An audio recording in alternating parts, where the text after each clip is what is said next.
Hindi totoong nakakatipid ka sa pagbibisikleta.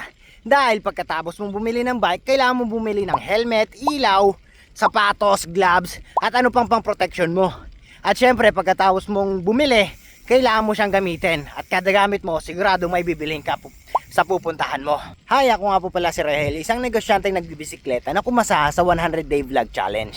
Nung nagsisimula kami magbisikleta, ito yung mga pormahan namin. Nakikita nyo na kung ano-ano na lang binibili namin.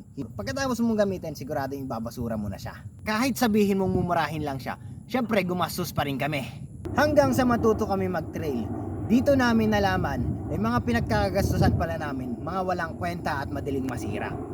Naniniwala kasi ako na bago ka bumili ng isang bagay, bigyan mo muna yung sarili mo ng isang linggo o isang buwan bago mo siya bilhin para magkaroon ka ng time na mag-isip-isip at malaman mo rin kung talagang ito ba ay para sa'yo o talagang bugso lang ng damdamin. Kaya ako sinasabi sa inyo to dahil nung nagsisimula kami walang nagturo sa amin at napagastos kami sa mga walang kwentang bagay. Kaya samahan nyo akong i-share yung video ito para malaman din ng ibang nagsisimula at hindi nila maulit yung mga pagkakamali namin.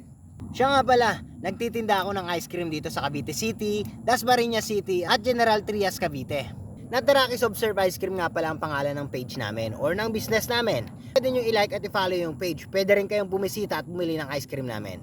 Ikaw, anong kwentong tipin mo sa pagbibisikleta? Comment ka naman dyan sa comment section sa baba. Ako nga po pala si Rahel, yung tropang vlogger na nagsasabing